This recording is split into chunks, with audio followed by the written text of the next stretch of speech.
Good evening traders. So రేపు market యొక్క analysis మీరు చేస్తున్నామండి. సో రేపు మార్కెట్ మూవ్మెంట్ ఎలా ఉంటుంది, సపోర్ట్ అండ్ రెసిస్టెన్స్ కూడా మనం ఈరోజు మాట్లాడుకుందాం. సో మార్కెట్లో బ్యాంక్ నిఫ్టీ వచ్చేసి ఆల్ టైమ్ హై బ్రేక్ చేసిందండి. So all time high break చేసిన తర్వాత కూడా మార్కెట్లో అప్ సైడ్ సస్టైన్ అయింది మనకు. సో మార్కెట్లో 55,000 బ్రేక్ అయిందండి. Round number, psychology number and all time హైలో కూడా ఉంది వాటికి మార్కెట్లో. సో రేపు ఒకవేళ ఫ్లాట్ కానీ స్మాల్ గ్యాప్ డౌన్ అయితే మార్కెట్లో ఇక్కడ బై చేశారు. సో వాళ్ళకి వార్నింగ్ ఇచ్చిన తర్వాత మార్కెట్లో మళ్ళీ అప్ సైడ్ ఛాన్స్ ఉందండి. ఓకే, సో ఎందుకంటే అప్ సైడ్ ఎస్ఎల్స్ అవైలబుల్ అయ్యేవాటికి మార్కెట్లో మనకు డైరెక్ట్గా అప్ సైడ్ వెళ్ళాలంటే పైన మన సెల్లర్స్ ఎస్ఎల్స్ అవైలబుల్ ఉంటే మనకు మార్కెట్ డైరెక్ట్ అప్ సైడ్ లేదండి. సో ఇప్పుడు ఏంది, మార్కెట్లో ఆల్ టైమ్ హైలో ఉంది, up to up side ఎస్ఎల్స్ available లేవు. ఇక బయర్స్ కూడా పొజిషన్లో ఉండి ఉంటారండి. సో మార్కెట్లో మళ్ళీ రేపు గ్యాప్ అప్ అవుతుందని, సో మళ్ళీ కంటిన్యూ వెళ్తుందని ఎవరైతే బై చేసి ఉంటారో సో వాళ్ళకి రేపు వార్నింగ్ ఇచ్చిన తర్వాతకి మార్కెట్లో మళ్ళీ ఏమైనా అప్ సైడ్ ఛాన్స్ ఉంటుందండి. లేదు మార్కెట్లో మనకు సెల్లింగ్ ఉండాలి అని కూడా మాత్రం డైరెక్ట్ మన 55,000 కింద కనుక మనకు గ్యాప్ డౌన్ అయితే మార్కెట్లో మనకు ప్యానిక్ సెల్లింగ్ వచ్చే ఛాన్స్ ఉంటుంది. ఎందుకంటే సో దెన్ మన మార్కెట్లో ఎవరైతే హోల్డింగ్స్లో ఉన్నారో ప్రాఫిట్ బుకింగ్ చేసుకునే ఛాన్స్ ఉంటుంది. అప్ టు 55,000 బ్రేక్ ఏంటంటే సెల్లర్స్ కూడా డ్రాగెస్ట్కి వచ్చి మళ్ళీ పుష్ చేసే ఛాన్స్ ఉంటుంది. ఒకవేళ మార్కెట్లో మన డ్రాగెస్ట్ గ్యాప్ అప్ అయ్యి 55,500కి కూడా క్లో అయిందంటే మన నెక్స్ట్ వచ్చేసి 55,600 అండ్ నెక్స్ట్ వచ్చేసి 55,730 అండి. సో మార్కెట్లో ఎందుకు తక్కువ పెట్టాను అంటే resistance, so up side ఎస్ఎల్స్ available అయ్యే వాటికి మార్కెట్లో మనకి ఏ టైం అయినా రిజెక్ట్ అయ్యే ఛాన్స్ ఉంటుందండి. ఓకే, సో మన రేపు లెవెల్ వచ్చేసి బ్యాంక్ నిఫ్టీలో ఫస్ట్ రెసిస్టెన్స్ వచ్చేసి 55,500 అండి. నెక్స్ట్ వచ్చేసి 55,600 అండి. అండ్ థర్డ్ వచ్చేసి 55,730 ఆర్ 800 పెట్టుకోవచ్చు. మార్కెట్లో మొమెంటం బాగుంటే మనకి 800 కూడా వెళ్ళే ఛాన్స్ ఉంటుంది. ఓకే, అండ్ సపోర్ట్ లెవెల్ వచ్చేసి మనకు 55,050 అండి. అండ్ సెకండ్ వచ్చేసి 54,850 అండ్ థర్డ్ వచ్చేసి 54,650 అండి. ఒకవేళ మనకు రేపు గ్యాప్ డౌన్ అయ్యి 55,000 బ్రేక్ అయిందంటే మార్కెట్లో సెల్లింగ్ కూడా ఛాన్స్ ఉందండి. ఓకే, సో నెక్స్ట్ వచ్చేసి మనం నిఫ్టీకి వెళ్ళిపోదాం. సో నిఫ్టీలో వచ్చేసి మనకు ఎవరికి బై చేశారు ఇక్కడ, సో వాళ్ళ ఎస్ఎల్స్ వచ్చేసి మనకు 24,000 కింద అవైలబుల్ ఉంటాయండి. సో రేపు మార్కెట్ మన ఫ్లాట్ కానీ గ్యాప్ డౌన్ అయితే మార్కెట్లో మనకు మళ్ళీ 24,000ని రీటెస్ట్ చేసే ఛాన్స్ ఉంటుంది. ఎందుకంటే ఇక్కడున్న బయర్స్కి వార్నింగ్ ఇచ్చిన తర్వాత మార్కెట్ మళ్ళీ అప్సైడ్ ఛాన్స్ ఉంటుందండి.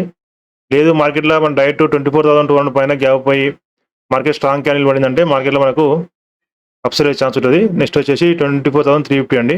సో ఎందుకంటే అప్సైడ్ ఎస్ఎల్స్ అవైలబుల్ పొజిషన్గా అయితే ఉన్నాయి కానీ ఇంటర్డేకి అయితే లేవు వాటికి. సో మనకి ఎప్పుడైనా మార్కెట్ ఒక వే వెళ్ళాలంటే మనకి ఎస్ఎల్స్ క్రియేట్ చేసుకుంటూ అప్సైడ్ వెళ్తుందండి మార్కెట్. సో ఇప్పుడు మార్కెట్ అప్సైడ్ వెళ్ళాలంటే సెల్లర్స్కి ఎస్ఎల్స్ క్రియేట్ చేసిన తర్వాత మార్కెట్లో మళ్ళీ అప్సైడ్ ఛాన్స్ ఉంటుంది. ఓకే, సో రేపు నిఫ్టీ లెవెల్ వచ్చేసి మనకు 24,200 అండి first distance.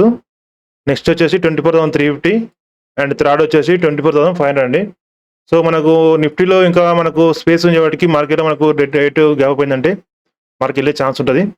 So put side మనకు దీంట్లో పొజిషన్లుగా ఎస్ఎల్స్ ఉన్నాయి వాటికి.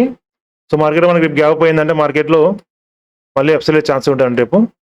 ఓకే, సో జస్ట్ మనకి ఏంటంటే మార్కెట్ కంటిన్యూ అప్సైడ్ వెళ్ళాలంటే ఫస్ట్ జస్ట్ మనకి ఇక్కడున్న ఎవరైతే బయర్స్ ఉన్నారో వాళ్ళకి వార్నింగ్ ఇచ్చిన తర్వాత మార్కెట్లో మళ్ళీ ఈ హై బ్రేక్ ఏంటంటే మనకు ఎటువంటి ప్రాబ్లం లేకుండా మనకు మార్కెట్ అప్సైడ్ వెళ్ళే ఛాన్స్ ఉంటుందండి. ఓకే, మనకు సపోర్ట్ లెవెల్ వచ్చేసి మనకు 24,000 సపోర్ట్ లెవెల్ అండి.